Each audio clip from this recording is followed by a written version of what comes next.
is likely to turn learning institutions into very rigid zones for the students. Now, spies in schools is not a new phenomenon world over, but in Kenya, it will be a first. Not that it's never happened. Mostly, in all schools, prefects have always spied for the administration. If passed, then this will be the first time external spies are sent to schools to discreetly monitor students and report. Is it okay? And will it work? And are the members of parliament the right people to prescribe a remedy? Now, some members of parliament, the same members of parliament that can't seem to agree over their roles. In fact, the disagreement is so intense that the National Assembly is proposing that the Senate leadership should be scrapped off. We'll get to that story shortly. Now, this week, we also learned that the Auditor General says there is no evidence of who was paid in the controversial dam scandal or even who authorized it. Surprised?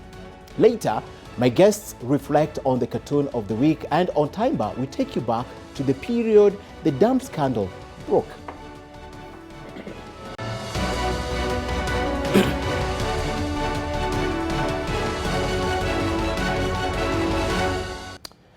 But first, it's my take tonight. Now, football legend Joe Kadenge rested over the weekend. His death rekindles the memories of other great patriots whose only memory is their household names. Now, Mzee Kadenge was 84 years old. He had lived his life, and that's not in doubt. Not many get to that age. However, how he lived that life is the interest of many. He began his football career long before independence. He remained relevant long after independence. He, however, lived in squalor. When he began ailing, we saw the who is who in this country by his side. And at one point, President Uhuru Kenyatta also paid him a visit on his request. Raila Odinga was a regular companion. He sometimes picked him up in his personal vehicle for matches and dropped him off after the matches. The fortune did not, however, rub on him. He was an old man with a big name, a big heart, and according to his friends, down to earth. And that was it. He served his country in several capacities.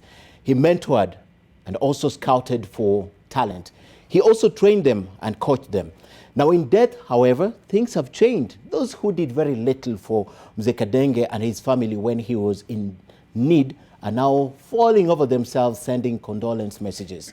A sad reality on how government has dealt with patriots. Now the list is endless, and it does not only include athletes, but even academic giants, scholars, and of course, politicians who have shaped the future of this country. When they retire, they are cast to a life of misery. How many times have the questions been raised about national heroes and how the country has treated them? Of course, we can do better. In more progressive countries such as the US, the veterans, you know about them, come first. Our country, even our history is decimated. In other countries, the history is preserved. Awards of presidential honors is never based on who you are or what you have done, rather on who you know, and the examples of that are endless. Tonight, we call for a more progressive approach to how we treat or take care of our national heroes.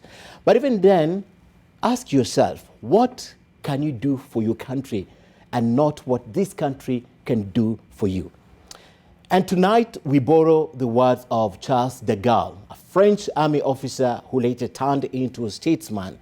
Patriotism is when love of your own people comes first. Nationalism, on the other hand, is when hate for people other than your own comes first. My guests tonight, Peter Kaluma, Mithika Linturi, Joy Mdivo, and Martin Olo. My name is Ken Mijungu. Welcome to our program tonight. Join the conversation. The hashtag, as always, is Sidebar. At NTV Kenya, at Ken Mijungu. Sidebar is bridging the gap tonight. Senators are now behaving like bandits, Mr. Speaker. They are bandits attacking the responsibility and functions of the National Assembly. But I support those that now that they have shown us the knife, we have no alternative but to go to court. They have started the war. They should be ready to face us and get the interpretation of the war. Tell these characters that we are beyond intimidation. The National Assembly has become an appendage of the executive, Mr. Speaker. There is no oversight being done in this country. Let us have a clear demarcation between the two houses in accordance with the Constitution. A good place to begin our discussion this evening. And let me go to Mheshimiwa Peter Kaluma. Is the National Assembly by any means intimidating the Senate? Not so. Ken, let me first, condole the passing on of Joe Kadenge. I knew of him long after I was born. So he's joining the bandwagon. Being at, my age. And I want to tell you this was a patriot. In the many occasions I met him. We'll join the family in the send-off as they have requested. But I think your feature did confirm that we need to rethink about who our heroes are and how we take care of them. Okay. Even in Parliament, you've seen so many people who immediately leave Parliament, they cannot even, and of course the stories you have keep coming up. There is no undermining any House of Parliament. We have one Parliament in Kenya with two houses, with very clear roles. Because if you look at the Constitution at Article 93, Sub-Article 1, you're told the Houses of Parliament is the National Assembly and the Senate. Article 94 takes you through the general, functions and powers of the two houses as a joint parliament. Article 95 is specific on what members of Parliament in the National Assembly should be doing, and Article 96 is specific on what members of Parliament in the Senate should be doing. I think, this thing is being over-magnified. There is really no dispute, or rivalry between the Senate and the National Assembly. Mheshimiwa, there's too much noise. You're dishonest tonight. If there You're is dishonest tonight. No, when you are siblings, Ken, it is normal. People will, have their own jokes within the family. I personally even doubt that the Senate can actually go to court to sue the National Assembly and vice versa, because then it would be Parliament But they have done that. They have done that, Mheshimiwa. It would be Parliament suing itself. But they have done that. They did that yes. before they recognized we are one Parliament. Okay. I doubt they are going to do it again. Let me put the question to Mheshimiwa Linturi. Sitting in the Senate, you're a veteran legislator, you've been there for a while. Do you get the sense that the National Assembly is undermining the Senate? Thank you for that good question, and from the beginning, associate myself with the opening remarks of my good friend Senator Kaluma, and I thank you for inviting him because he's more sober, he's more independent in terms of thinking, and more objective than most of the legislators in the National Assembly.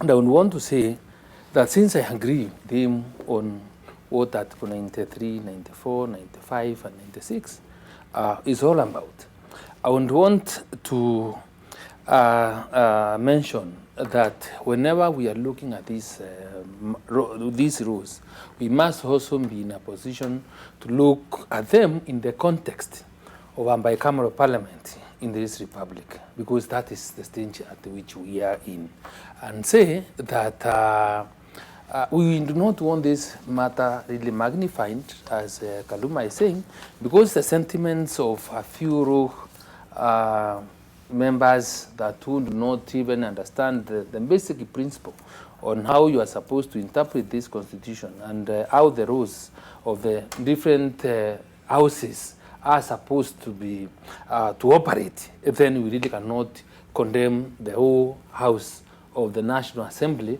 as a house that has rolled its sleeves to fight the Senate. I would want to give an example to put the matter I brought about in proper context.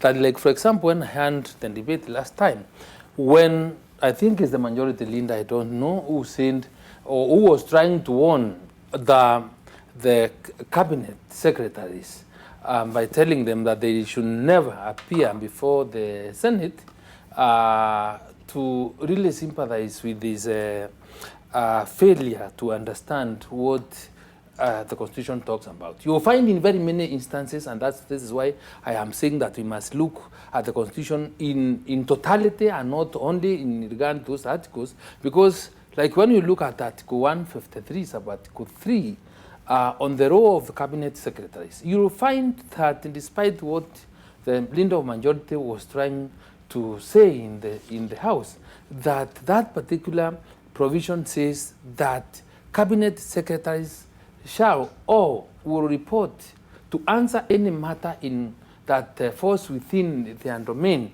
to any committee, so either in the National Assembly or in the Senate. So you are attributing this to lack of knowledge? I am attributing it completely without shame. Okay. That is the failure or lack of knowledge on the part of most of the members. Okay. Because there are members that are good, but the members that respect. The person you're talking about, Senator, is a 3-time member of Parliament and a majority leader in the National Assembly. I would want you to make that that conclusion, or probably be able to judge him in the context or in relation to his sentiments vis-a-vis Article 153, sub-Article 3. Because he's telling people... Which is very important because you always say the law is clear. I'd like to see the interpretation, and I'm glad I have 4 lawyers on the table today. Let me go to Joy. I feel these 2 gentlemen are totally out of order tonight. I feel they want to downplay this. I feel they're dishonest. You know, the problem with having friends on the same table is that they become economical with the truth. Yes. For the sake of their own camaraderie, let me say. Because when I listen to the members of Parliament and the Senator, and I'm thinking to myself, I mean, like, really, really, really, as Kibicho said, give us a bit, lend us some credence so that we have a bit of intelligence. The people who are speaking today were not some random rogue members of Parliament. It was the leaders of majority in both houses and the leader of minority, no less. These are people who are not only well-versed, they're well respected within the party ranks, and you would think that they would be speaking on behalf of not just themselves, but of the parties they represent, and anybody who falls within that pecking order. Anybody who's whipped by their chief whip would be bound by those statements. So what we are hearing on the table today is absolute and utter hogwash. There is a conflict between the Senate and the National Assembly, and this thing started when we were drafting the Constitution. All right. Because Kenyans envisaged a Senate that was going to have oversight over the National Assembly. The members of the National Assembly who were then sitting looked at it and said, we cannot let this happen. When they went to Naivasha, what did they do? They bastardized what we had decided in Bomas and had this thing where we create a Senate, but it's a Senate that does absolutely and utterly nothing. It just sits there as a nyumba ya wazee. Really? And when people were elected... That's not true. And when the first election happened and people went to the Senate and realized that they were twiddling their thumbs with absolutely nothing much to do but waiting for bills that are touching on counties, the Senate are getting creative about how do we justify sitting here full-time. Because that was when there was a talk of maybe they should sit only 4 times a year, maybe they should sit only part-time. And that is where the trouble started. Okay. That this constitution was drafted specifically to emasculate the Senate. Now that the Senate is wise to the fact that they were drafted as a lower house having an upper house name, they are trying to find a way to claw back. Okay. And in trying to claw back is when they're trying to create roles to make themselves relevant, to keep themselves upfront. And now National Assembly is pushing back and saying, no, this is our terrain, don't come here. This is our section, don't come here. Okay. And there is definitely a conflict. Let me speak to Martin. I know you'll agree with me, there's a conflict. These 2 gentlemen are dishonest tonight. Could you put this to perspective, that conflict in the National Assembly and the Senate? Ken, the truth of the matter is that the law, and particularly the Constitution, isn't as clear in terms of provisions on the National Assembly and the Senate. If it were, we would not be where we are. As a matter of fact, Senate and the National Assembly are joined to the hip in terms of the various provisions of the Constitution. The first thing really is that there is an anticipation that Parliament, which is both the National Assembly and the Senate, manifest the diversity of Kenyans, that they actually represent the sovereignty of Kenyans, and that they speak for Kenyans. Now, if you take it that way, then what you're hearing has nothing to do with Kenyans. It is self-interest, it's ego trips, and all that shenaniganism. So back to where we are, I agree with Joy that to the extent to which the constitution was interfered with in Naivasha was so great, to the extent that even while some articles were being deleted, others were being left in. And the effect of that is the kind of confusion we are having. Granted that when you have a federal system, or when you have a two-government or a two-tier government, it is almost obvious whenever you look at constitutional designs or architecture to have a bicameral system. And when you have that bicameral system, you create those relationships in a manner that creates separation. So as we sit, we need an upper house. And that upper house cannot be the house with some 300 and something members. It is the house with fewer people, and the house also that has certain responsibility, including impeachment of the president, which we anticipated and tried, but we did it badly. So let us admit we have a problem. Of course, our good guys here are typical of what they are. Politicians. When they meet in a place like this, they are nice to each other. Then they live here, they start throwing words at each other. But the point I really want to hammer home is that we should not be seeing that kind of talk from the leader of majority. Yes. We should not even be seeing that kind of talk from the leader of gain of majority in the Senate. Because who are these people? They are members of the same party. And what are they arguing about? They are arguing a basic governance issue. It means that we have degenerated. Not because they don't know, they know, but they have degenerated. Why did the Constitution anticipate two things? Number one, that there will be a mediation committee in the relationship between Senate and the National Assembly. Because they number foresaw a conflict. Yeah, number two, when Article 110 says that before any bill is passed, the two speakers should be able to come together and assess and see the extent to which those bills have national and county interest. effect. The anticipation was that there will always be need for consultation, So what we are seeing is a failure at the leadership of Senate and the National Assembly by the speakers and all those other people who earn huge packs of money in the name of majority and so on. I'll talk about the overall failures, but I want to, now that you've had the two speak, because they're more honest than you tonight, let me get back to the senator. Yes. Yes.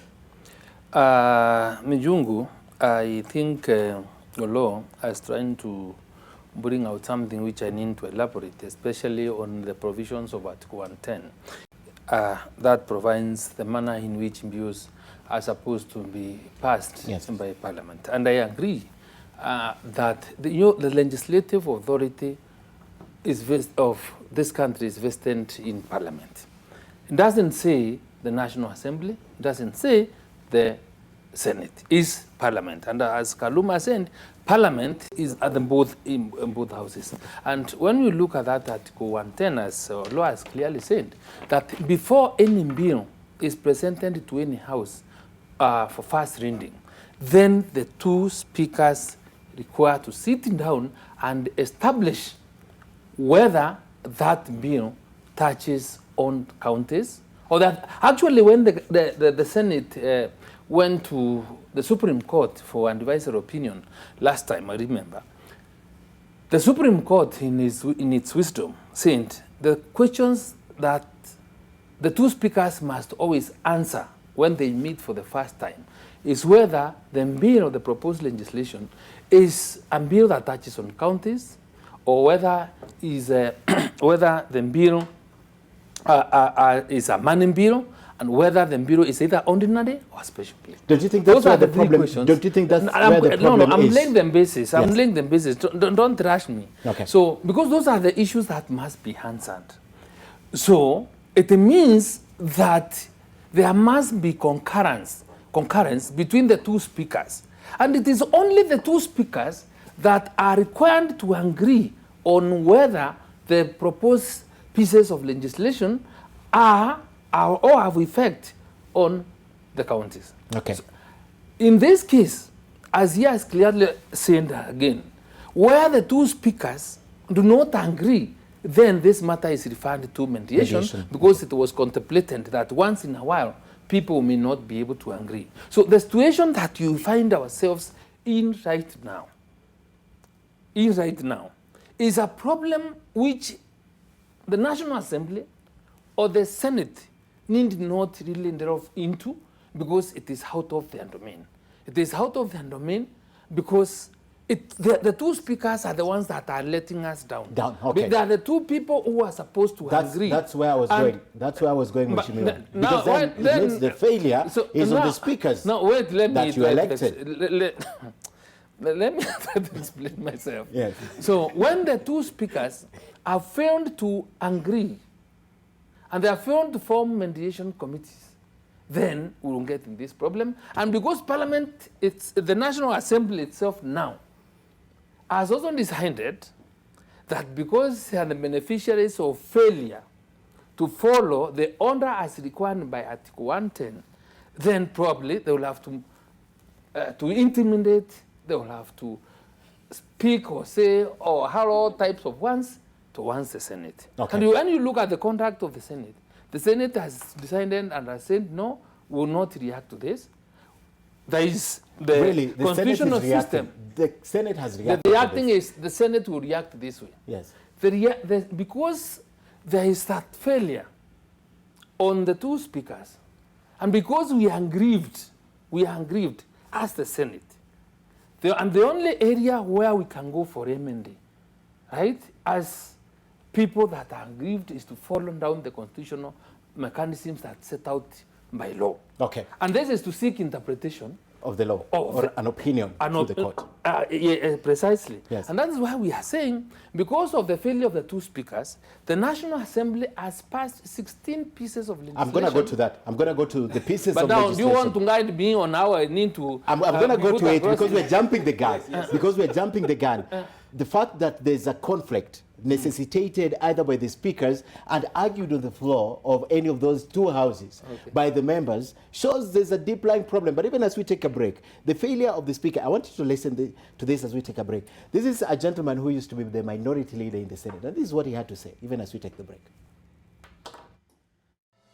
There is nothing in the Constitution or in any law that enjoins members of the National Assembly and the Senate to engage in bickering and quarreling and calling each other names and saying which house is more important than the other. In traditional structures of this nature, in comparable jurisdictions, the Senate is the house of appeal, the Senate is the house of revision, the Senate is the upper house, and those who make a choice to go to the Senate or to go to the National Assembly must know that we are not reinventing the wheel. Houses have coexisted in England for centuries, in Canada, in Australia, in America, in India, everywhere. So let's not make Kenya look like it is the first country in the world to have a Senate and a National Assembly, and therefore we are busy finding new curves on how to keep these houses together.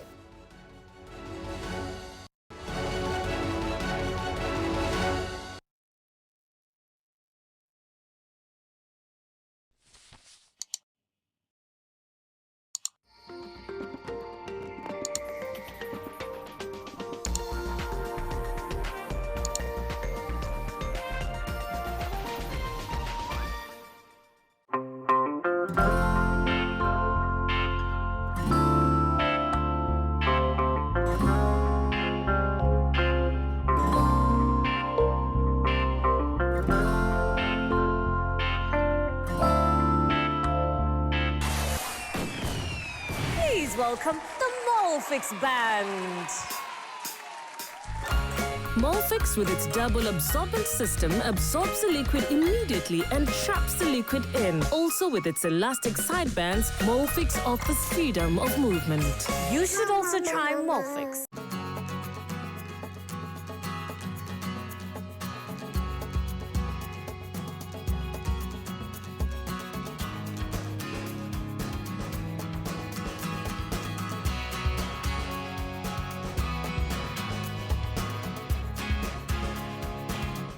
Usingoje hadi dakika ya mwisho.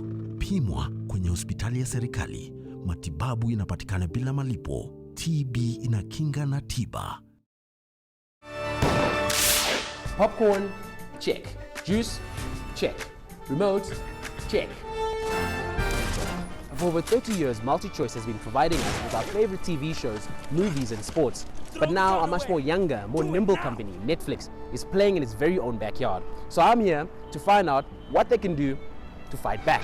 This week we are in Dakar to find out how sports can be a bigger revenue generator and how entrepreneurs can benefit from it. Soil Merchants Property Developers have an incredible offer for prime 1/8-acre plots in Old Kalau Township. Welcome to our open day on 13th of July 2019. SMS plot to 21595.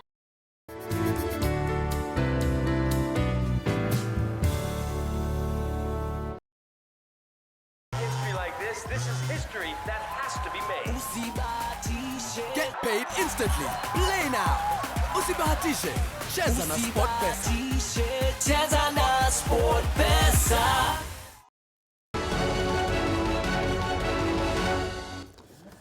Right, welcome back. And my guest tonight, Joy Mdivo, Mithika Linturi, Senator, MP Peter Kaluma, and Martin Olo, joining me to discuss very pertinent issues. Share your perspective. The question we asked you earlier is if you think the National Assembly is disrespecting or undermining the Senate. So we'd like to see your comments. The hashtag, as always, is Sidebar. And of course, talk to me at Ken Mijungu. At NTV Kenya, we'll be scrolling some and reading some of your comments. Let's come back to the discussion. And by the way, we had a better discussion off camera with the gentleman here. The truth came out finally, you know, the truth came out finally. But let's now go to the details of this conflict. And one of the things that the Senate is disagreeing about is the number of legislations that have gone to the National Assembly and bypassed the Senate. You don't play what's happening, Mheshimiwa Kaluma, you don't play. But the truth is, Senate feels aggrieved. Between August 2017 and right now, we have over 80 bills that have gone through Parliament. Among them, only 9 were referred to the Senate. Yet out of the 25 were all supposed to be referred into the Senate. Apart from that, there's a lot of name calling. And the other day, you had Senior Orengo and Aiden Dual. I mean, these are not people you can take for granted. And yet you come here and tell us, you know what? There is nothing that is happening. We're okay. It's the interpretation. It's the problem of the speakers. It's the problem of the majority leader who does not understand. Or the minority leader. You guys, give us a break. There is no problem, Ken, of the speakers in terms of the operations of the two houses of Parliament. There is no problem of the House leadership. And that is the point at which I begin, disagreeing with my brother. You see, I think Joy captured the problem we have. Because when you look at a Senate, or the Senate as an institution of Parliament anywhere in the world, they are established as the upper house. They are not the House of Parliament that delves into every, bill and lawmaking. At best, they will be a house where if the Parliament or National Assembly of the state made a bad law and people had issues, it would be referred there for revision. That's the practice? And that is, yes. That's the practice world over. Okay. If you look at the Senate in the US, for instance, Ken, it is a house where you incubate people going for the presidency. Or a house where you have people who have garnered for something as serious as presidency, having a leadership platform to give the nation direction when it is critical. I can tell you, if our Senate in Kenya was properly structured, as a Senate ought to be, when we had the post-election violence, not violence, but resist, campaigns and the electoral disputes we had after the last elections, it would have been our Senate to call Raila Odinga and Uhuru Kenyatta and tell them to shape up because the nation does not belong to them. And that is why the Senate is given the power to impeach. When a senator in the United States of America dies, it is international news, or just a senator resigning. It's not a small issue. So that is the picture of a Senate. It is the picture of what you'd have as the House of Lords in the United Kingdom. It's not just a place for mere legislation. The problem with our Constitution is that though the Senate should be the upper house, if you look at the provisions of Article 95 against those in Article 96, you cannot avoid concluding that the Senate created in Kenya is not even a lower house. It is a house searching for space. And the truth of the matter is that when you have a new institution like we have it in Kenya, after it died in I don't know, after independence, they'll always seek their space. Okay. We have senators fighting for jurisdictions and roles with the mindset of what a Senate should be, which was not prescribed in Kenya. I wish let me just finish.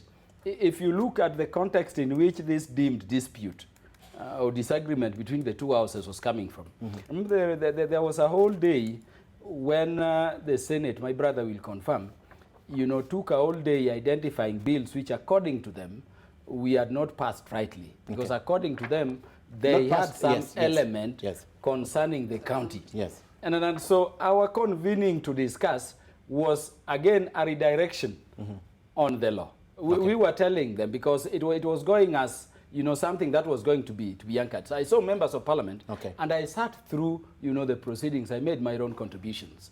And I saw members of parliament in the assembly saying, if you look at Article 95 of the Constitution against 96, against what Adam says, there are there are no clearer provisions of the Constitution than those. Because let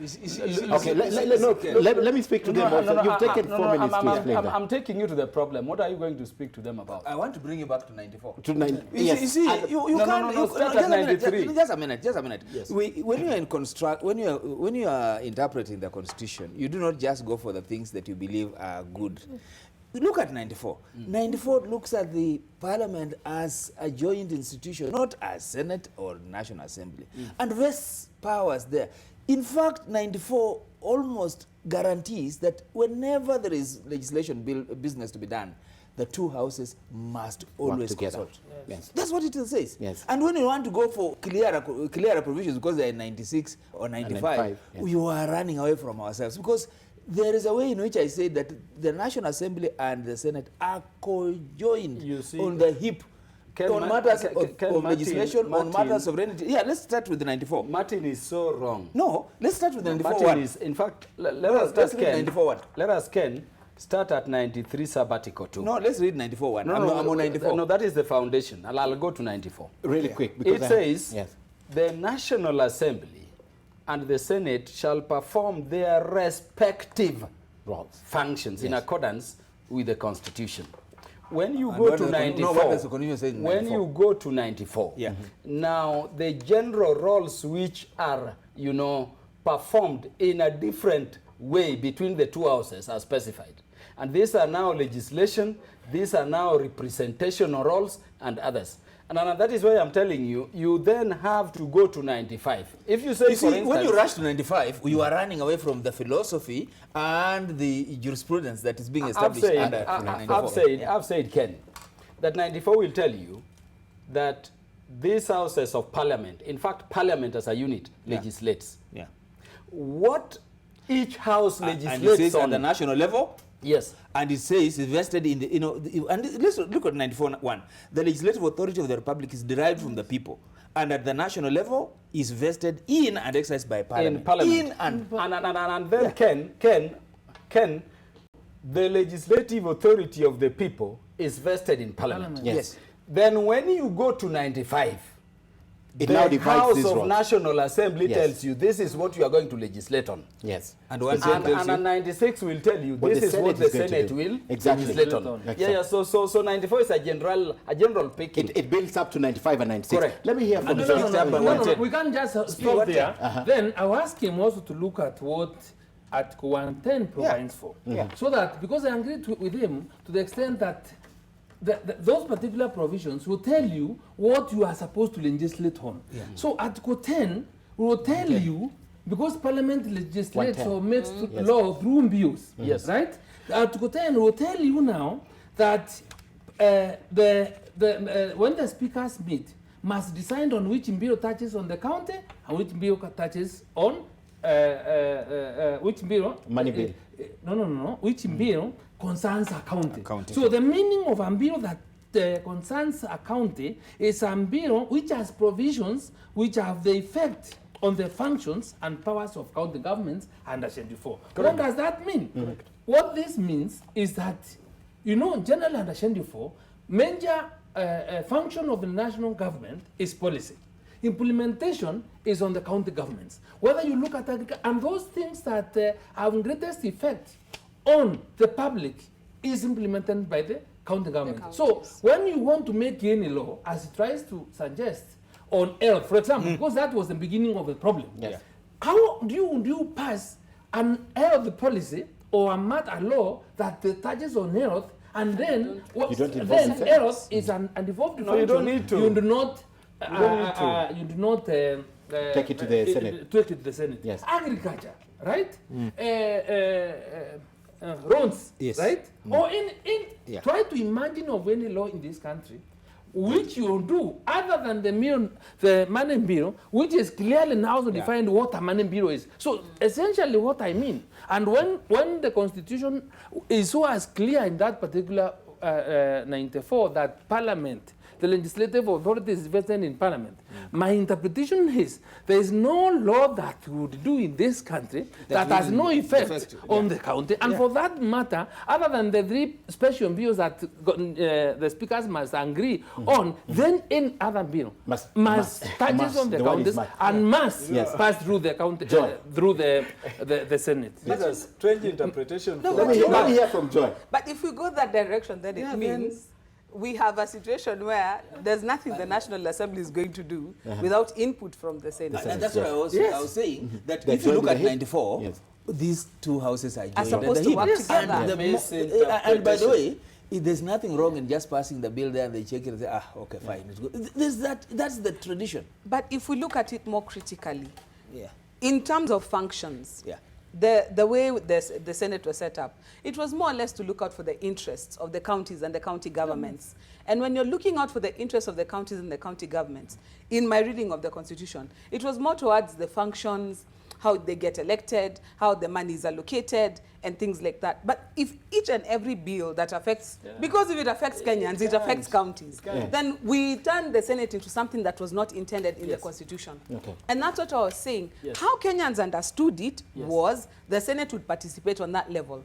Because we were switching a dictatorship by 1 person for a dictatorship by 249 MPs. And the Kenyans were saying, if the National Assembly runs amok, at least the Senate should be a backstop.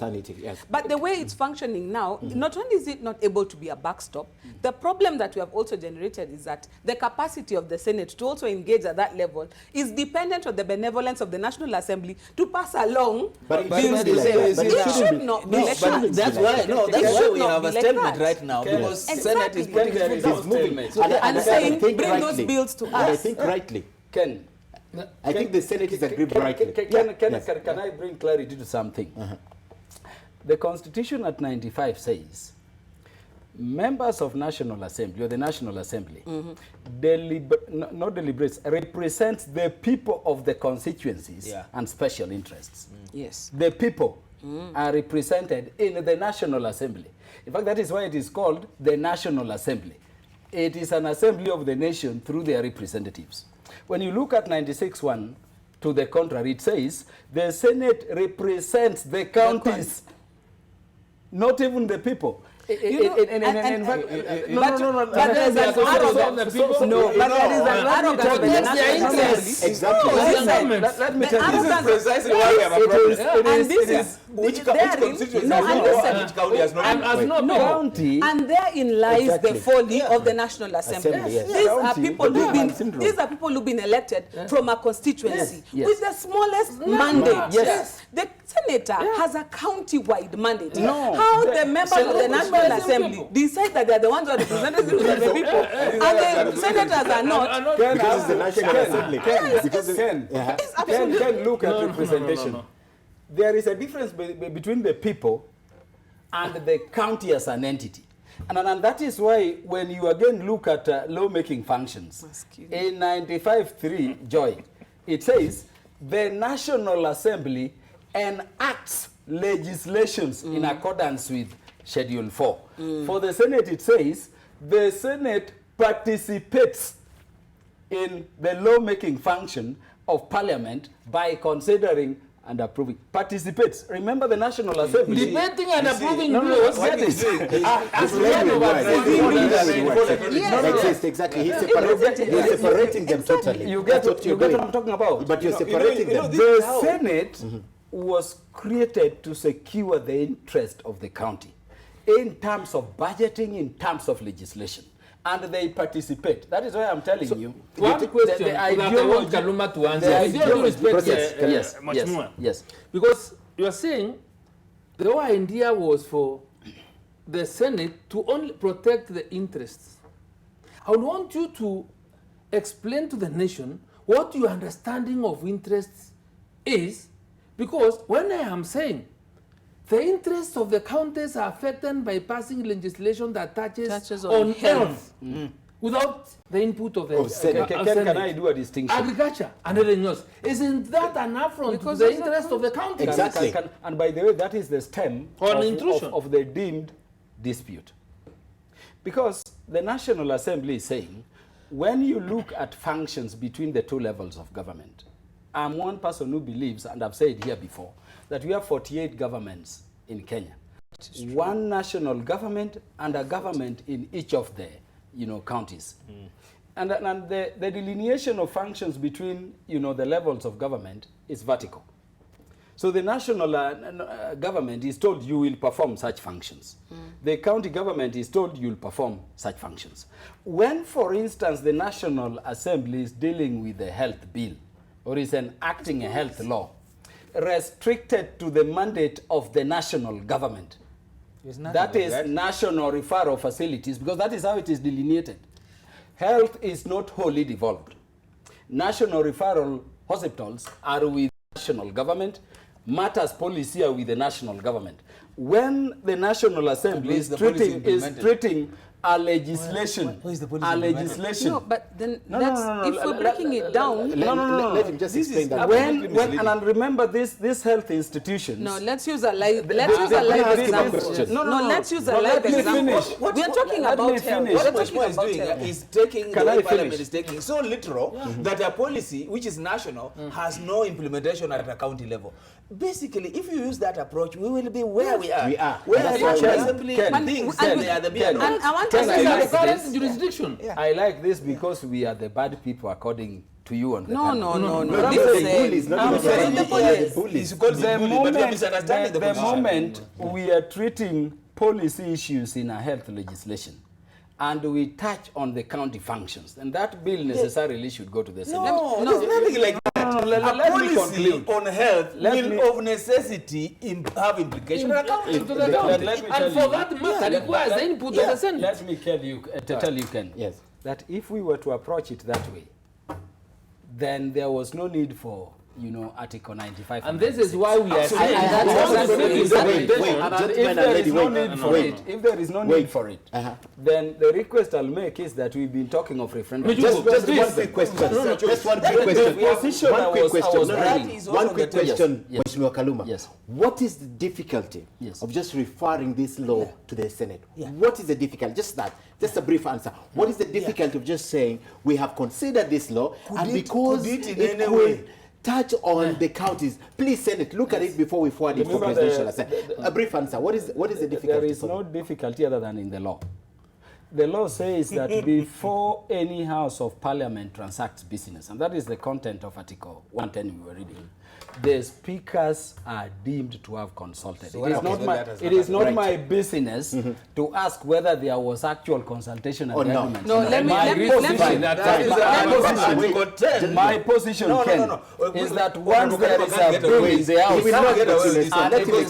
properly noted for debate, I don't ask those other issues. I presume those consultations took place. Let me hear from him. Let us take a live example with this health issue. When you're talking about policy, right now we have a policy that has been passed by national government that we shall be leasing facilities or equipment for county governments. It goes ahead and negotiates, puts the equipment there, no manpower, no facilities, and builds them for the same. The national government ups and goes to Cuba, talks to the Cubans, ferries doctors here, tells it county government, wait, you've got 3 doctors from Cuba, pay them this much money, 800,000, put them up in apartments of this much, and you pay them from your county allocation. These are things that are affecting the money that is being paid to 3 Cuban doctors in Nairobi County could pay 10 specialists. And the national government has done that in complete and flagrant disregard of even the particular needs of the county. And I agree with you, that's why I'm saying, if we look at the law literally, the way you're choosing to look at it, then it is not fit for purpose for Kenyans. Then it behoves then the point, then why do we keep perpetuating this while it is upon us? Because this is the constitution, the mother law. We can enact legislation that gives us more clarity on how things work to a level where it becomes a matter of common courtesy of things that affect the fiscal, especially the fiscal health of the county assembly, must of necessity pass through the Senate. It does not reduce anything from the county, from the National Assembly. It doesn't. And I want you to look at this house as quite mischievous. Because this debate... That's the National Assembly? Yes. Okay. The time at which this debate is coming, right, and the Yulabalu in the National Assembly, or what was in the National Assembly, is completely under-diversionary tactic to make the country look away from the real issues that are affecting the country right now. Because this is coming when we have a stalemate on the division of revenue. When we are saying that we will not indulge the Commission on Revenue Allocation has proposed a formula, and when the formula applied requires that 335 billion is sent to counties. And at this particular stage, because that's what we've agreed on, then the National Assembly says, no, we can give you whatever you want. But when you bent it, when the Senate bent it, I mean, you gave them leverage. We did not. You did to 327. No. You did. We stood at 345. They went to mediation. They proposed for 327. And then we refused. That's why there's that no, actually, the majority leader in the Senate has said we gave them concession. No. I am telling you the issue. On this issue, the commission at chapter 15 institution, the Commission for Revenue Allocation, has the last word on this. What we are seeing between the National Assembly and Senate is absolutely on the division of revenue. And even if they pass, it will just go to constitutional court and have the finance bills come. Now let me hear to Mheshimiwa Kaluma now defend this. Ken, again, Article 95. Which he doesn't, he only you're going back to 95. The National Assembly appropriates funds for expenditure by the national government and other national state organs. That is one. But in 4A, the National Assembly determines the allocation of national revenue between the levels of government, not the National Assembly and Senate. Let me tell you what what the Senate does in terms of budgeting and appropriation. This is 96.3. The Senate determines the allocation of national revenue among counties. What you do, tell him to go to part 4, chapter 12, part 4. Simple. Why don't you go to part 4? Then you tie it in. Why don't you tie it in with that? I mean, because that's the commission for what what you've read. Get it for me. What is read is exactly what get it for me. do. You know, they want to derail me, Ken. The fact of the matter is that when you read Article 95, sub-Article 4A, division of revenue bill is in the National Assembly. The Senate waits. After that division takes place, they take their share for the counties and they decide what Tharaka Nithi gets, what Homa Bay gets, what Nairobi gets. And this is why I was telling you there is a problem. But let me agree with Joy on an element. You see, we've had a lot of corruption in the counties. We've had cases of the national government encroaching into the functions of the counties, even purporting to impose contracts in the counties. Why is that happening? Because the Senate, as Martin proposes, is groping all over functions instead of focusing on the functions that would secure the county. Let me tell you where the battle is between these two houses. Which people may be thinking about. When this matter was debated, you had members of the National Assembly asking, for instance, if we have devolved functions, Joy, why don't we have a Senate departmental committee on health as an issue? a Senate departmental committee on water as an issue, a Senate departmental committee on agriculture as an issue, and that is huge. These are devolved functions. Okay. And this is food, this is health, this is water. They are tied together. County roads, waste disposal, and those are the critical issues. Instead, you have the Senate, refusing to do what they need to do. Okay. Now with committees which are national government related. And that is why you have this lapses. Hold your thought. When you have your thought. Then the National Assembly will remind them of their role. Perform this role because it is important for the people of Kenya. Business to remind them. All right, I'm coming back to that. What do you think it's your business as the National Assembly to remind the Senate? You were coming back to answer. Even as we take the break, I want you to take a look at some of the sentiments that were expressed by members of Parliament regarding what we're discussing now. If there is ever going to be a constitutional amendment, the first amendment should be to 94, 95, and 96 to redefine these relationships and either give the Senate more tangible work to do, or remove them altogether, or make them a committee of this House, which can then meet and work in terms of protecting devolution without necessarily having to duplicate the roles we have. If you look at other developed democracies and jurisdictions, Mr. Speaker, the Senate is a club of membership of eminent persons, Mr. Speaker, who only sit quarterly. They sit 3 times a year. And they come up with a resolution that helps govern the country, Mr. Speaker. They are like advisors to the president, Mr. Speaker. Not this the Senate, which is running around here everywhere, claiming to be involved in everything. The other day they were investigating Kenya Airways, why Kenya Airways is collapsing. What county money is in Kenya Airways? In fact, senators are now behaving like bandits, Mr. Speaker. They are bandits attacking the responsibility and functions of the National Assembly, and we should call them as legislative bandits, Mr. Speaker, for what they are. And these public and state officers, we must tell them, the Senate has no powers to impeach you. The Senate has no powers to remove you from office. So even if they indict you, they threaten you, the only house that has the powers under the Constitution to vet and to remove state officers is the National Assembly.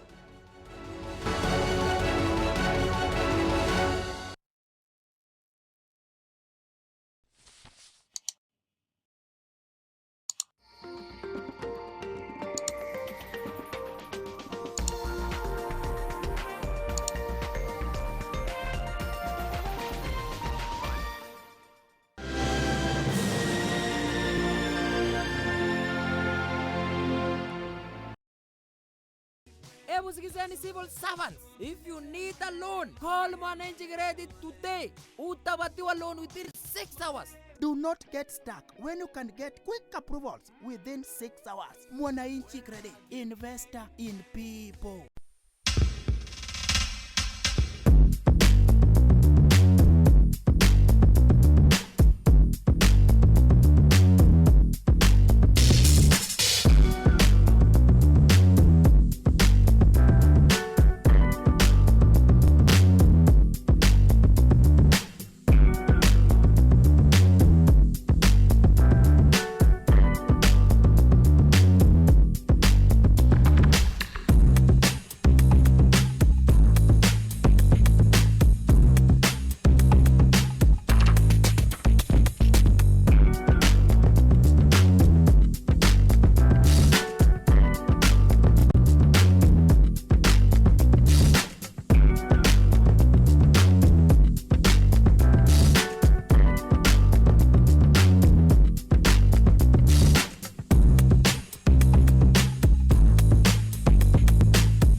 FM. More music and less talk. Nairobi 96.3, Mombasa 101.5, Meru 93.9, Nyeri 104.9, Eldoret 102.7, and Nakuru on 97.7. Follow us on social media on Facebook at Nation FM, Instagram at Nation FM, and on Twitter at Nation FM KE. Nation FM. More music and less talk. One man's trash is another man's profile picture. Hutstrings Entertainment strikes back with another hit comedy play, No Hard Feelings. at the newly refurbished Nairobi Cinema, July 12th at 7 p.m., Saturday 13th, Sunday 14th at 3:30 and 7 p.m. both days. Charges 699. Buy one, get one free for the show on Saturday at 3:30 p.m. Food and drinks will be available and a live band before the show on the opening night. Call for reservations on 0718 or 0722 745541. No hard feelings is a Hudson's Entertainment comedy play by the man himself, Sammy Mwangi. By the power vested in me, I now pronounce you husband and wife. Our world felt like a storybook. We were unstoppable. Eternity was ours. She never wavered from the vow she made to me on our wedding day. I wish I could say the same. I need you to sign the divorce papers. The greatest gift a father can give his children is to love their mother. As the days turned into weeks, I could feel myself changing inside, physically, spiritually, and even mentally as well. Okash is the quickest and easiest way to request short-term loans from your mobile phone whenever you need them. You can borrow up to 50,000 Kenya shillings in one day and choose between a 14 or 28-day term to repay it. Download Okash today from Google Play Store, enjoying the Okash experience.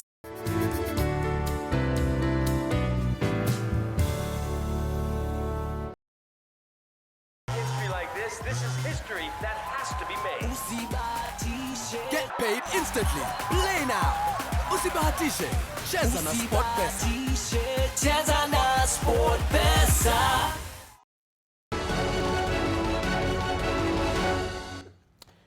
And of course, we are back with Sidebar. The hashtag, as always, is Sidebar. Join the conversation. We've been putting some of your comments, and we like your comments. And this is a regular contributor to Sidebar. This is Steve Ogola, who's a lawyer. He says National Assembly should not exaggerate their mandate. The claim that the Constitution has relegated the Senate to the periphery is often mistakenly asserted. For instance, devolution is our greatest innovation, and there cannot be devolution without the Senate. That's from Steve Ogola, who's a lawyer. Right. All right, let's go to specifics right now. We've talked about the bills that have gone through the National Assembly, and the Senate feels, no, we should have had our hands on this. Of importance is a stalemate right now with the appropriation bill. It cannot be signed, and even if it's signed, I'm wondering where we'll go with it, because the division of revenue bill is still pending, because the Senate and the National... It has been passed. Are still bickering. But you've been bickering about it. No, it has been passed. You've been bickering about it. You see, Ken, I bill. just read to you the provisions of Article 95, Sub-Article 4.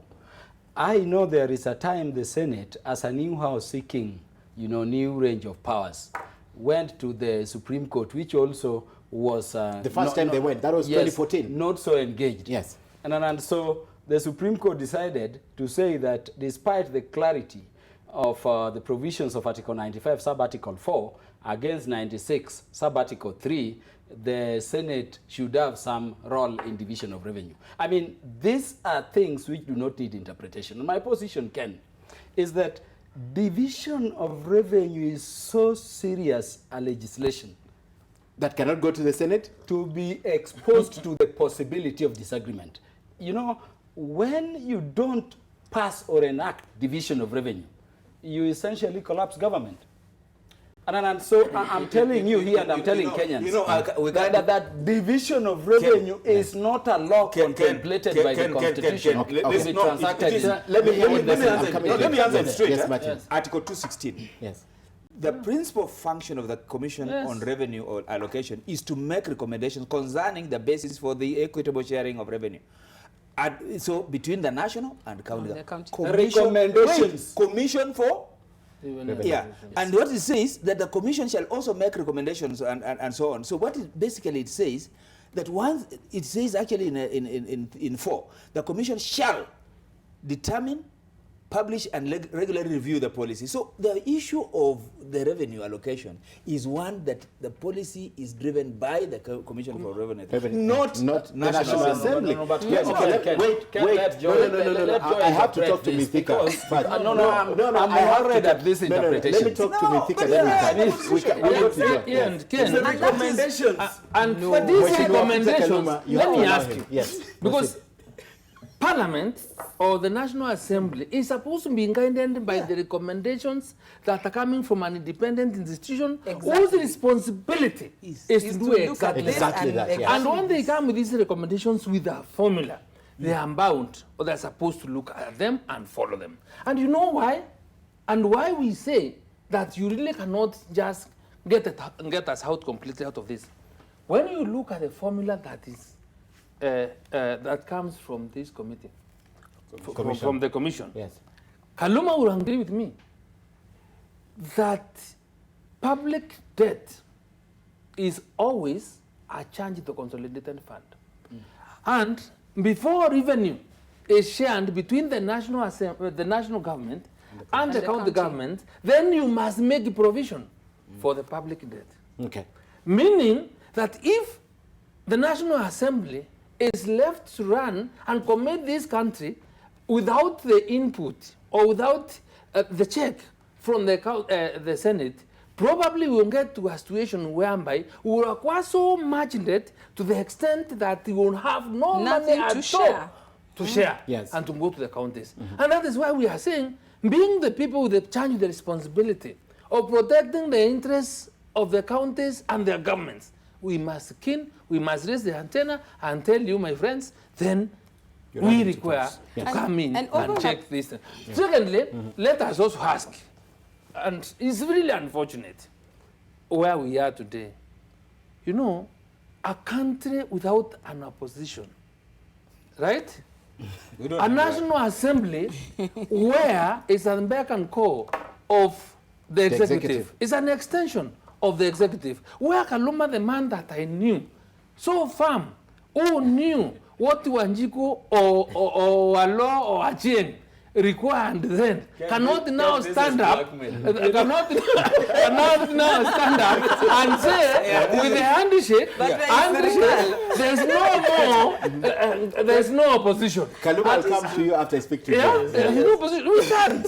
So we need. That's also a problem. It's a big problem. Because the opposition is more government than the government itself. It's true. I mean, sometimes when you hear the members of parliament, like Gladys Wanga and others, defending the government, you wonder what happened. Because if you look at cooperating with the government, your cooperation imekuwa kali sana. But the point I wanted to make was, when in this constitution we were very deliberate about creating commissions, one of the things we wanted to do is to remove some of these functions from the hands of the beneficiaries or the powers that be. Okay. And that is why the commissions were actually entrenched in the constitution, so that they're given protection mandate that is solid, that is defensible. They are not mere suggestions. They're actually deliberations that have been arrived at with the force of law. With the force of law and with the backing of the Kenyan people to determine this outside the National Assembly. Okay. So by the time it's coming to the National Assembly, all we expect you to do is to say, yes, sir, and to implement what the commission has recommended. That is why it's an independent idea. Or even if you're making a suggestion, let it be a reasoned one. Go back to the commission and then now bring it back to the people. That is something that I wish the National Assembly would appreciate. Because once upon a time, the National Assembly actually ran amok with everything. Yes. They ran the entire show. Yes. But now we've put in, even with them trying to keep a lot of power for themselves. Kindly also remind him, the functions of the power of these commissions is to protect the sovereignty of the people. And vested in the Constitution. Invested in the Constitution. Because and ladies and gentlemen, this is how the National Assembly has exhibited its impunity. Everything they do. No.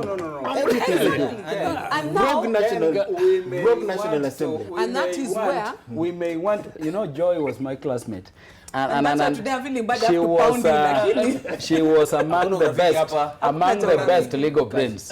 You know, she still is. Yeah, she is. But what worries me today is that Joy, who defined recommendations at the university and got a first class, is today saying recommendations must be adhered to. No, you said the mere suggestions. Recommendations. But they are not recommendations. Are they protected? Are these recommendations protected by some law? Exactly. Are they protected, yes, it is provided in the Constitution that the Commission on Revenue Allocation shall make recommendations. Underline the word shall. To Senate. Undermine. No, Underline no, that get shall. the traffic. Yes. They make it to Senate, they make it to the National Assembly, they make it to the National Executive, they make it to the County Executive. The Commission on Revenue Allocation shall make recommendations. And they don't make recommendations. There is nowhere it says that Parliament, whether the National Assembly or the Senate, shall abide by the recommendations. And that is what I want you to look at. No. I'll not agree with you until you define what shall means. Does it make it a must compulsory? They must make recommendations. Yes. And to whom? There is no shall obligating Parliament. Let us draw. The contemplation here is please allow me. Am I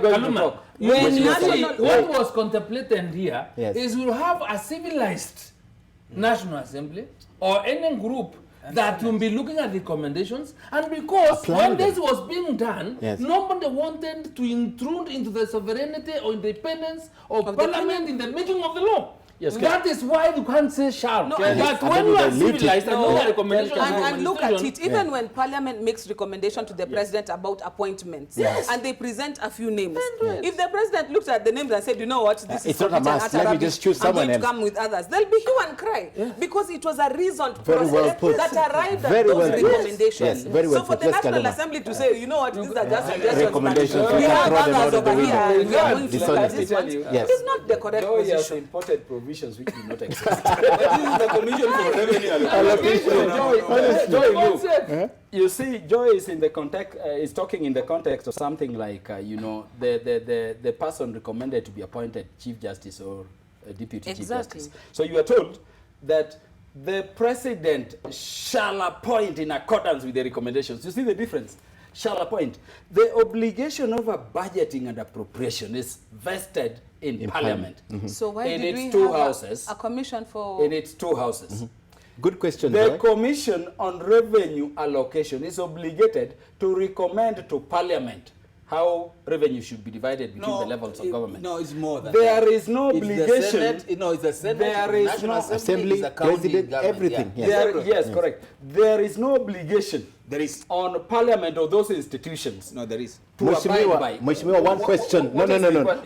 Before you move on, then why did we have this independent institution if what they are going to tell us does not abide? Does not abide us. We don't have to follow it. You won't tell me we are paying people to do nothing. They shall make recommendations. And I'm telling you, recommendations are recommendations. Exactly. What is required of the institution to which recommendations are then sent is to look at them while doing their work. And I'm telling you, the work of budget is now in Parliament. So when division of revenue bill is being transacted, we will consider as National Assembly what you advise. What we are advised. Okay. When there is a reason to depart, as well as the Senate. When there is a reason to depart, we will depart. I hear you, not because he doesn't want to talk about the Senate, he doesn't want about talk about the counties, because it's very deliberate. You see, you are being deliberate, Mheshimiwa. Very deliberate with the what mission. The Constitution anticipates here. Number one, the Commission for Revenue Allocation has the responsibility to determine the formula and to share that formula with the national government, with the county government, with the Senate, with the National Assembly. To determine where? No, wait. I mean, Martin, which provision of the Constitution is that? Here it is. They can recommend. Wait. The principal function of the Commission on Revenue Allocation is to make recommendations concerning the basic... Wait. Recommendations. Wait. And what are they recommending on? The basis for equitable sharing of revenue raised by the national government between the national and county government among the county government. And the Commission shall make recommendations on other matters concerning the financing of this. And to whom? To the National Assembly, to the Senate, and to the county executive. So basically, what you're saying here is that these recommendations are not in vain. The idea about the Chapter 15 commissions was exactly that, to mediate between the runaway assembly, the runaway parliament, and the runaway executive, so that these commissions are here to give us the formula and to give us the manner in which it's done. Now, that is an advisory function, if you like. That's a recommendation, if you like. But it's binding to both the relationship between the Senate and the National Assembly, because you have a formula and you have a basis and the national government. It's binding. It's even binding on the national government. You can't just run away with it. Exactly. My view is that the beauty of our legal arrangement and constitutional arrangement is that nothing has been left for, subjective interpretation. And if any side, makes a mistake, again, that dispute has a mechanism for its resolution. I'm clear in my mind that what Martin says, that recommendation is an advice, is what it is. When recommendations come, I'm not saying that the National Assembly can proceed under the Constitution without considering the recommendation. That is what is required. The National Assembly must, when it is going against a particular recommendation on revenue, have a justification based on the resources of the country and the obligations of the country as a whole, the national government, as against the others. So let it not be taken that we never consider. What I disagree with is when we tend to debate the making of recommendations to meet determination. Determination is in Parliament, not Commission. No, but when you say Parliament, it's National Assembly and the Senate. No, for the various, the National Assembly, the National Assembly, the recommendations are relevant for division of revenue. What would have been easier? For the Senate, the recommendations are relevant for county allocation of revenue. That is what the constitution says. No, let's break it down. And this is why division of revenue. And this is why to work with the national. And if you chose to follow Article 10. And this is why the National Assembly needs to stop being a house of impunity. Because this is the same National Assembly that has given itself, again, enshrined in the Constitution, the fact that even if the president says, you know what, I'm not going to agree to this, they can still get it back, sent back to them, and they pass it. The people of Kenya said so. And that is why I'm saying, then we had assumed that the Senate would have been a backstop for us. But again, now Kenyans are realizing. The Kenyans now have realized we have switched a dictatorship by one strong man to a dictatorship by 249 comrades 350 who sit together and gang up and decide, you know what, this is how we are going to do it. And there's a point that Honorable Linturi made that we cannot lose sight of. The absence of a credible and formidable opposition in this country has made our democracy worse for wear. We are a country that is running on two flat tires and two inflated tires. Ken, are we saying we don't have an opposition? We do not have an opposition that is effective and formidable. My choice of words, effective and formidable. When you have a leader of minority, she's entitled to her opinion. When you have a leader of minority who's singing from the same song sheet as the leader of majority, as Kenyan people who is speaking up to challenge any sign of impunity. And that is why, even on issues that we were discussing during the break, about the pay and the others, there is nobody to speak up and say, you know what, that's utter nonsense. Because why? Now everybody is standing on the same side. And that is something I wish members of the opposition would rise to the fact and say, you know what, Honorable Raila was not elected by anybody, but we were elected by somebody. And just rise above and say, we are going to play our function as the opposition effectively. Okay, now you can. Ken, in a presidential system, which we are, there is never an opposition. It is true. These institutions should check one another as a whole. In fact, let me tell you, with the handshake, Parliament is stronger and is achieving more. Linturi will tell you in the last Parliament, we would not even agree on the basic of a position. Now we can look at matters objectively. I can tell you, when you looked at the debate on division of revenue, Linturi, you would confirm this, even when we were dealing with the finance bill. Do you know, the support or opposition was from both sides. And that is how Parliament ought to be. No. So don't blame, handshake and these other issues for mellowing. We oversight the executive and government as a whole unit called Parliament. Do you remember when the new currencies were released? Yes. And the minority leader said something about the new currency and even said they should be recalled and they go do a fresh reprint. Yes. What happened the next day? It was not a lawyer. I spoke with him. Okay, no, that was just Ken is not bitter. We cannot allow it to go on record. Ken, you remember I came here and I distinguished between a portrait and the picture of a statue in front of KICC. We can't go to that the debate. minority leader had not, seen that distinction. So he withdrew. What I didn't want is Kaluma to mislead the country that the parliament is more vibrant, the quality of debate has improved and the sort. Because, let me tell you, there is no debate in the National Assembly. Okay. One, and you agree with me, no member of parliament can be able to, or will speak for more than 2-3 minutes. What thought processes can you be able to put together to deliver a point within 2 minutes? And when you check the Hansard, you will find in most cases, all these people are just, what do you call them, voting machines. Right? So you don't have, and in fact, when they get in there, they may speak that either the majority of the majority leader or the minority leader will whip his people and say, we are voting this way. Okay. This is what is happening. It is completely unfortunate for this country. Even as you defend that position, these are the same members of parliament, the 350 of them, that took quality Kenyan time to discuss about a handbag. Same people. Yes. Same people. And they're blaming the Senate for the debate. The reason, before you defend yourself, the reason why we are where we are, precisely, and Mithika is on point, because the Senate has fewer members at this time for debate and so on. We have landed ourselves where we are, and at some point, the Honorable Kaluma was saying, let's have a referendum. There's no doubt about the fact that we have issues with our constitution, and any discussion about some amendments is a welcome one. Completely. We must structure this conversation in such a way that we must, since we have agreed to have county governments and national governments, we must structure it in such a way the Senate is what it should be, it should be, and that we should walk away from this particularism and this, space hogging that the National Assembly is doing. Because I keep asking myself from where Honorable Kaluma is sitting, what is the bigger thing to do? The right thing to do? Reach out and say, why have a stalemate when we are actually talking about Kenyan issues? Because when you say constituencies are people, counties are structures, it is not true. Kenyans are in counties. Kenyans are in constituencies. Kenyans are actually, there's no Kenyan who is a national Kenyan.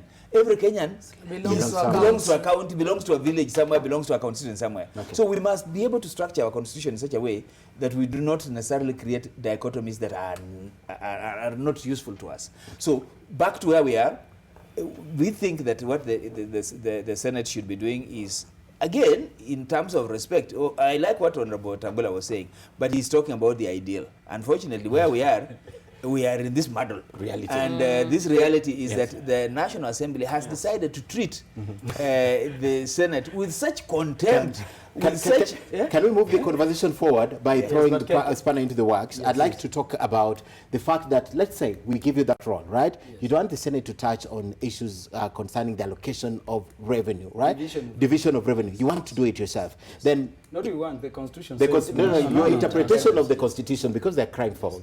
So the moment we give you this, then we make you the enemy of devolution, because until now, you haven't given funds to the counties. So you're the enemies of devolution in this country.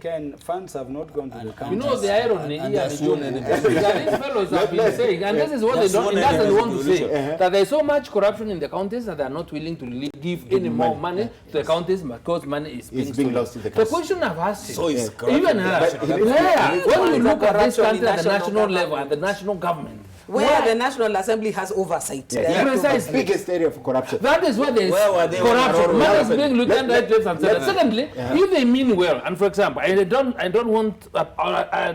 not want to appear as if I'm speaking for myself. For example, when this money is going to the counties, the Senate has always requested or asked that the senators be facilitated and to move on with in their counties to check on what the governors are doing. These gentlemen have refused completely for the last 2 years to give us any money to enable us move from one point to another. Okay. Oh, they can't be serious. I'm happy Joy is very unhappy at that last point. Yes. We are not going to when I hear about extra allowance. This is not an allowance for God's sake. This is what we don't want to understand. We are saying you can't work, you can't move without, you can't work without a chair, you can't work without a pen. Okay. So my county has 6,300. But you have a permanent seat at your county assembly, you know that? I do, yes. and I go there. Yes. But that you are aware. That facilitation should be given by your governor, Kiraitu Murungi. No, that's compromise position. Okay. There's no way a governor will compromise. In the county assembly, yes. No. The county clerk. The county clerk, sorry. No, I don't think that is right. Yes. Quickly, there are, three issues. Okay. When we go to the plenary of the National Assembly, the National Assembly has established, by the way, it's a old secondary school. It is 349, 350, including the speaker, seeking to speak within 3 to 4 hours in an afternoon. And that is why the structure of the functioning of Parliament in a presidential system, just like ours, is largely in the committees. When we go to the plenary, by the way, it is showbiz, you know it. A decision has been made following very deep interrogation, including inviting, technical people and persons. And I'll be inviting Martin and Joy, when we come from recess, to sit through a parliamentary committee session when a bill, for instance, or a motion is being, transacted. And you will be shocked at why then people are measuring, the excellence or performance of the National Assembly with the plenary are proceeding, on a wrong basis. It is too much work. And much of the technical people. We also know that even those committees, there are technical appearances. No. We know. I want you know rumors. That is why I've extended the invite that I will take Martin and Joy one day. Talk to technical people who have met Parliament. And Linturi will tell you. I personally went to Parliament thinking it was those big, belly, shallow-headed ones of the past. The Parliament of today has professionals, very deep in their lines. Sometimes you can go to Parliament with a position you prepared on for a month, only for an expert in that line to speak in Parliament, and you change your position immediately. And Ken, I think you've covered some of the committee sessions. In fact, I've covered what he's saying is true. There are members of the committees who walk in and walk out after 2 or 3 minutes. So that's also true. Very, very serious deliberations. Yes. But, and that therefore defines timing. So I want to tell Kenyans, I saw even people saying the performance of Parliament is this, the seats are always red. The thing has been treated in detail by a committee representing the plenary. That cannot unless why do you have plenary sessions? Let me tell you. Ken, let me tell you. Yes. When you go to the House of Commons, for instance, in the United Kingdom, the seating capacity is 200, MPs. The number of MPs in total is 600 and something. What does that tell you? They don't all need to attend. A member of Parliament has other roles beyond being in the plenary. You have representational roles, you have other issues concerning, your people or the people of Kenya you present. So you may not see a member of Parliament there. But I'm seeking an issue. So you agree with Oscar Sudi? You agree with Oscar Sudi? No. In fact, I agree with him in totality. Yes. And by the way, those MPs who are never in the plenary do very well in terms of serving the people. Okay. You'll be shocked that Sudi may be. In fact, I think I'm guaranteed will be re-elected again.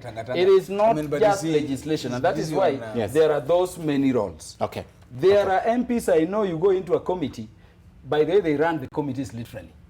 But in the plenary, you never quite see them. Okay. And that is attendance. Number 2, there is a reason, Ken, as to why in the National Assembly, all MPs vote on every issue, including nominated MPs or MPs representing special interests. And remember what I read to you about representation of the people and special interests. When you go to the Senate, there is also a reason as to why only senators elected from the counties vote when determinations are being made. And you must begin, now seeing where we were coming from. Those nominated senators do not then vote. Why? Because Senate is a house for representation of counties. So that even the idea, in my view, that we have those nominated senators should not be there. They should be nominated in the National Assembly. That is where special interests are represented. Because now they are there earning taxpayers' money, but doing nothing. But lastly, on this, oversight money. You know why we vote? Let me tell you. Because when you look at what the Constitution talks about the sovereign power of the will under Article 1, and the power to represent or to act on the people or on behalf of the people is ceded to us. I vote as the senator for Meru because I vote on behalf of the Meru people. Okay. And any matter that requires the voice of the Meru people, then it cannot be through delegation. And not the special interest people. Yes. Okay. In fact, if there is a nominated senator who wants to vote, he must have been chosen in writing, by the county senator Yes. to come and vote on his behalf, specifying how he should vote. His vote. Really? And yes, Which that is not an no, that independent is the Constitution. Okay. And this is what I was telling you. Serious. Everybody in the county, including the closest of relatives to senators, are represented by the members of parliament in the National Assembly. The senator must look at the county as an entity, as a structure, and then protect it along those issues. Okay. No, but I wanted to agree with Joy, because there is the last point on which I want Joy and Martin. One, we are already paid. You get it. We are already paid to do our work, and our work is defined in those articles of the constitutions we are talking about. When a house comes and says, for us to discharge this function for which you are already paid, we need this. I mean, as members of National Assembly, reasonable people, given the power to budget and appropriate and to protect, you know, the monies of the country. Do we just pass the monies? Okay. That is the reason as to why we refused. But when we were able to be persuaded this last time, we did pass for the Senate that oversight fund, so that if it is the reason as to why the county, you know, governments are stealing all the monies in Kenya, let them check them. Let them check them. All right, but money is being stolen at national level and they check the national government. Facilities. Okay, no, that's not for your response. I mean, he just mentioned it. The Auditor General has said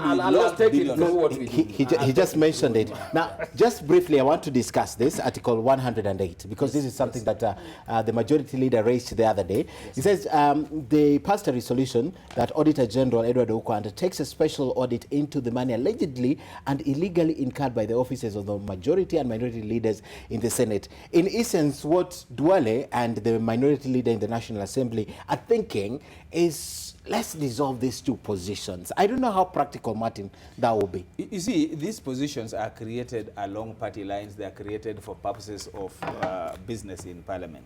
And they can be dissolved, they can be retained depending on what there is, what the interests are.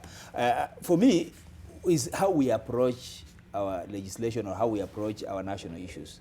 We personalize them. So you don't like so-and-so, so you want to attack that office. And that's not the point. The point is, if the majority leaders have failed or these officers have failed, let's interrogate the structures, not necessarily destroy the structures. So I wouldn't agree that what we are looking at here is a total failure and therefore a waste of public resources. Okay, the fact of the matter, looking at the Constitution. No, but the fact of the matter is this. For me, they don't need to be look at Article 108. What is it? There shall be a leader of the majority party and a leader of the minority party. Sub-Article 2 says, a leader, remember, just one. Majority party and minority party. Sub-Article 2 says, the leader of the majority party shall be the person who is the leader in the National Assembly, and underline that, of the largest party or coalition of parties. Sub-Article 3 says, the leader of the minority party shall be the person who is the leader in the National Assembly of the second largest party or coalition of parties. You know, what is the point I'm making? No, let me make the point. It means dual leader of majority in both National Assembly and the Senate. Because they look at it as parliament. The point is that there can only be a leader of majority and a leader of minority in the National Assembly. Those positions are not there for the Senate. This is the beautiful thing about what Honorable Kaloma is doing today. He has decided to be so narrow in his construction of the Constitution that I'm amazed. Because as a lawyer, you know that we must adopt liberal interpretation. So if you have a house called Senate, you want to tell me it should operate without a leader? No, they shouldn't have. And I would also have expected him to show us where the deputy leaders of the majority party or minority party are in the constitution because they exist in the House. So you're agreeing, you know, should not be there. What I'm saying is that Murkomen has been earning taxpayers' money in a position which does not exist. And who is the leader of the minority in the Senate currently? Honorable James Orengo, earning taxpayers' money on a position which does not exist. Mijungu, yes. The Constitution itself says like this, that each house will make its rules and procedures for running the house. So in this case, the standing orders are provided that the so Senate you've created in your standing orders. Yeah, because there's a provision. The Constitution will not provide for everything. This is why we have a problem. Yes. This is why even the lawyers who should be helping the National Assembly. You know, when this constitution was made by us, and we all recognize that there are issues we need to change. There are issues. That's why we are talking about referendum majority change, isn't it? So when you see what Honorable Kaluma is saying, he's fortifying my belief that we must look at this constitution again and begin to flesh up things that are not. Do you know what surprises me, ladies and gentlemen? Is suddenly the National Assembly has seen the light. Yes. Suddenly, after 6 years, after 6 years, the National Assembly has seen the light. Finally, and now they think the Senate is irrelevant to the leadership. No, they have removed the cloak that they had given us that they are cooperating with the rest of us. Yeah. Finally, they have shown us their true colors. That they want to be the chiefs, they want to be the be-all and the end-all, and they want to determine everything that happens in this country. And if they don't say so, you know, we cannot have any. You have a young brother we cannot have any forward. What do you do as they grow? You allow them to throw tantrums until they are of understanding. You tell them, now you must be a big person. No, the thing that is what you are doing. The Senate never existed before. It was a new institution, the young brother of the National Assembly. So we say, let them grow around. But we are saying the child must now mature. The problem here we are reminding them about the National Assembly is Can we listen to Mheshimiwa? What has happened, and this is why they are being overreactive, is that the Kenyan people have so much faith on the Senate in terms and the manner in which they are conducting themselves, in the manner in which Kenyans? The Kenyan public. Look at the kind of reports, look at the kind of investigations that are taking place in the Senate. This is the reason why the National Assembly is now so afraid that if they do not throw spanner in the works, or if they do not really come up in a situation whereby they will become diversionary and the Kenyan public, right, start looking at the manner in which we've been conducting our affairs, then they will have more problems. Secondly, the problem is that they are, you see, as I said again, is an house that is controlled by remote control, right? Jump. They ask how high, not why. And when you look at what happens in the Senate, there's a lot of sobriety. The Senate has no division, whether you call yourselves fund or contra, or whatever it is. Whatever it is.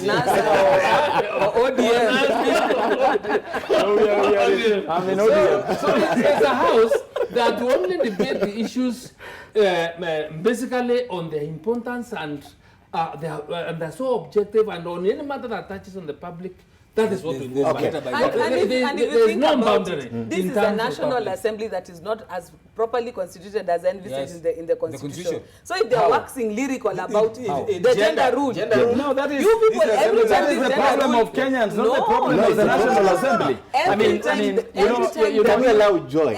the bill comes up, people we have paid to sit in the house decide to go and stand outside the door and boo and look at the one sitting inside. And I look at it and I'm thinking to myself, like when they were debating the Brexit, you saw MPs standing in the corridors, taking an interest in something of national importance. Here we have people in the National Assembly who are here waxing lyrical about the law says, and they but when it comes to something, we have served them for they're not even properly constituted. They should not be sitting. We're not even going to argue about that. Quorum in the Senate, the log in your eye. But blame the political goodwill, because if the handshake made, the president and Raila wanted that to pass, it will pass. It's not in their interest. No, they tried, but there was a there was a rebellion. Even with the finance bill last year. The finance bill I would understand. There has been a rebellion in the ranks of the members of the National Assembly. On this gender issue, it's a total failure by the National Assembly because it's an you don't blame the executive. No. It's every goodwill to have this passed,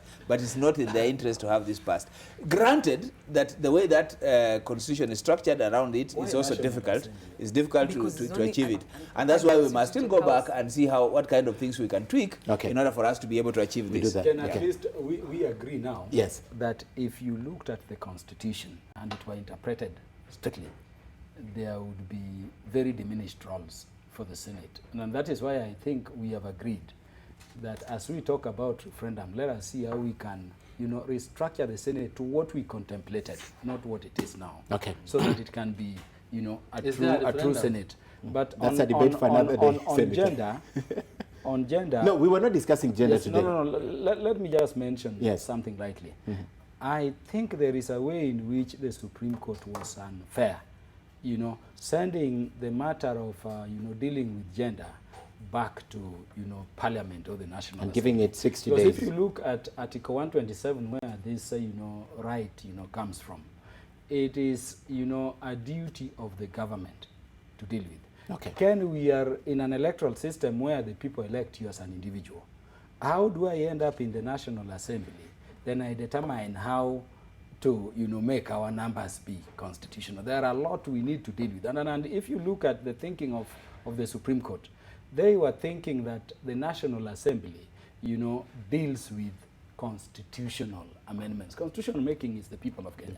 What we are required to do, Joy, and I'm saying this because Joy has mentioned it, we did gender law and development, with that, is to come up with the legislation under Article 100 to see how we can spell out how we meet this gender requirement. Not a constitutional amendment. You don't enforce a constitution by amending it, because that is what the Supreme Court suggested to the National Assembly. That is why every time a constitutional amendment is brought, it collapses.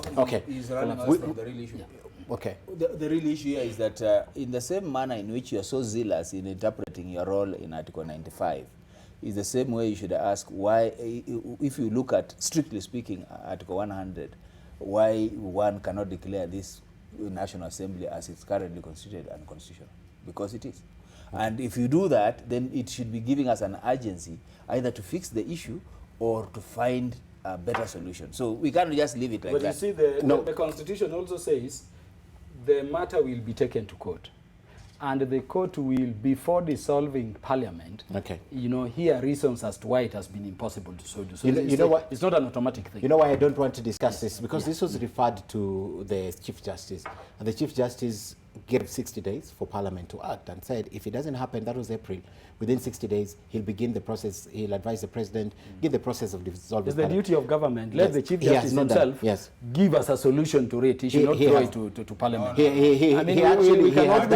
Parliament cannot be the place clear that Parliament, the National Assembly, or actually Parliament, shall pass laws to give effect to gender, youth, minority, and ethnic. So it's not they don't pass it to judiciary because they're passing the buck. It's easier to throw it to someone else. Give us effect.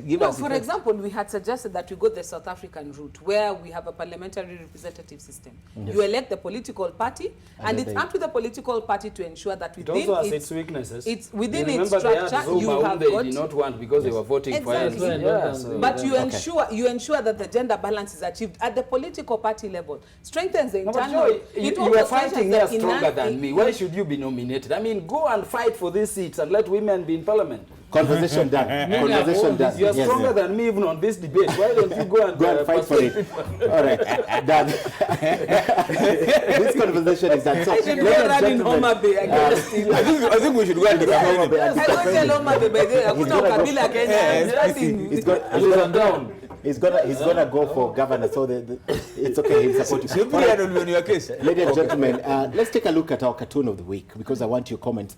In the last week, the president was in Tanzania for a 2-day visit, and this is the impression that our cartoonist had about it. All right, it will be on screens right even behind me here, so you can see it. Uhuru Kenyatta arriving, the charm offensive with the flower in hand, and Magufuli is rolling the red carpet and covering a lot of things that have been happening. And you know what's been happening between Tanzania and Kenya. Right, the screens right behind you, I think, should also be having it so that you can easily see it. So I want your interpretation of this even as we end. That is a cartoon, it's all-rounders now. And let me begin with the lady.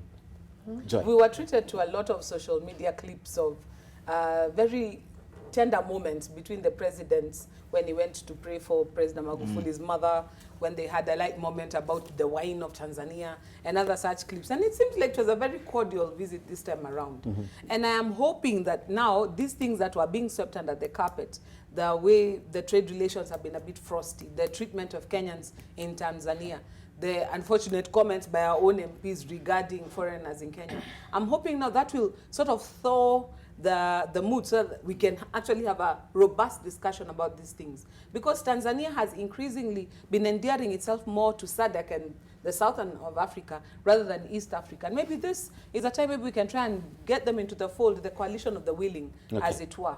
So, but this is ridiculous. Mheshimiwa Linturi?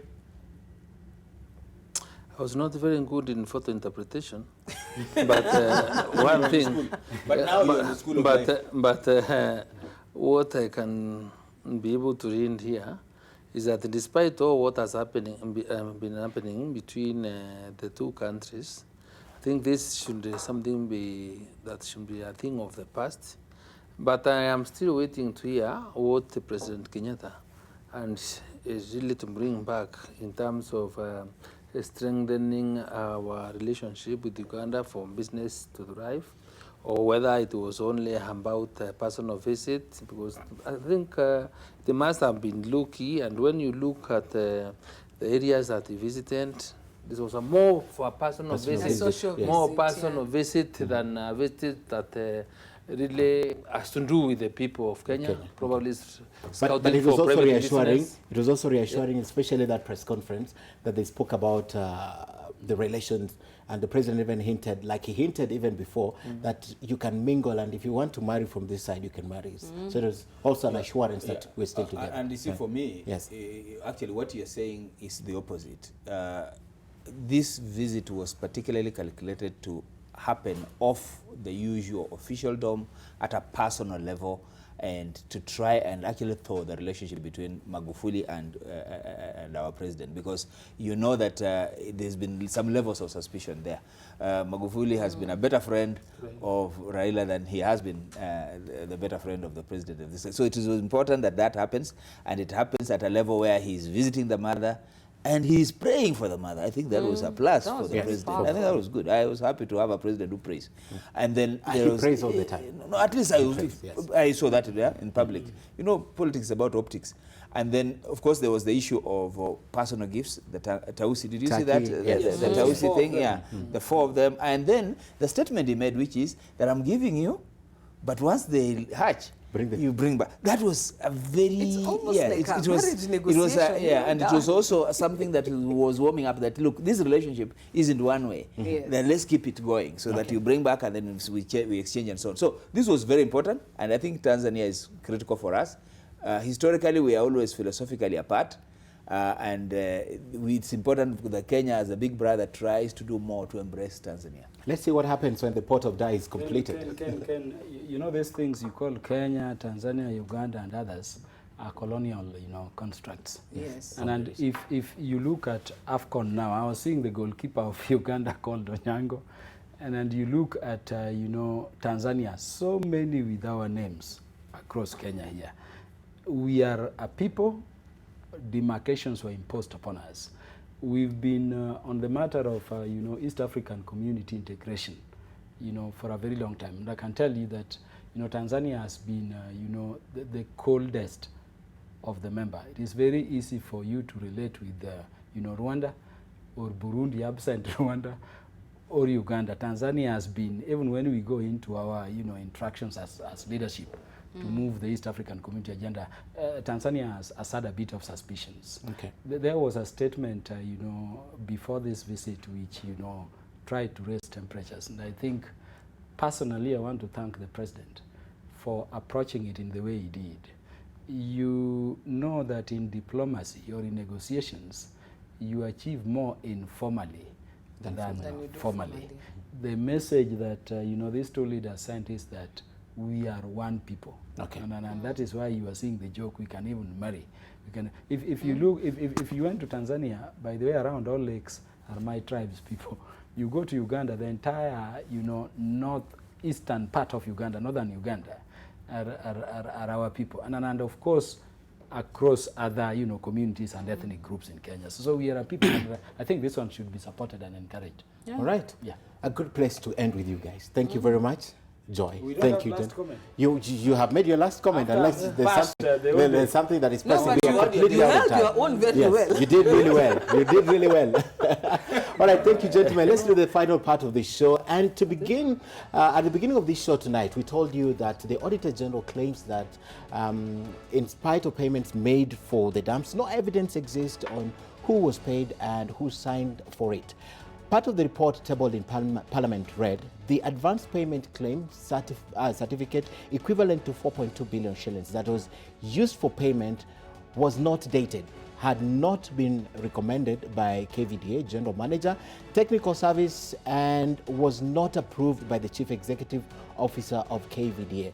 So tonight we seek to remind you of this scandal and how it was broken and the reports that followed. Now, the first time this was reported was on February 24th, 2019. The prominence was given to the contractor. Now, this was how it was reported. Trouble looms over Italian dam tenders. Form said to be going through financial turbulence. Now, the DCI at that time was probing its capacity to deliver. Then February 28, 2019, Ministers Chelugui and Kiunjuri blamed former cabinet for the dam scandal. Detectives at that time were probing the matter. They found that some of the farms were paid millions of shillings for supplying nothing. And Kiunjuri and Chelugui said at that time there were other sitting CSs. They were not sitting when the approvals were made. Let's go to March 1st, 2019, and the dam scandal. That's how it was reported. The fight back as investigations intensifies. The DP questioned the amount of money lost. Senator Murkomen doubted the motive of the probe, and President Kenyatta was adamant that some money was lost. 3 days later, March 4th, Rotich, this is where 20 million shilling dam cash went. That was the headline. It was actually 20 billion shillings. Rotich negated Ruto on the dam and said it was 7 billion shillings, and that there was a bank guarantee for the same. A day later, March 5th, another revelation. Dam scandal firm abandons project in Nepal after facing severe financial problems at home. Now, the whole of that month, all the way to April, those were the headlines. But still, the Auditor General says the recipients cannot be traced, neither those who approved these payments. At least we keep track of time right here on Sidebar. A good place to end tonight. Thank you very much for sharing your opinions. And thanks to Macroom. And let's do this next week. Same place, same time, beginning NTV Tonight at 9. Thanks for watching. Have a good night. We go off air, but remember, we're still online. We'll be responding to some of your tweets. Good night.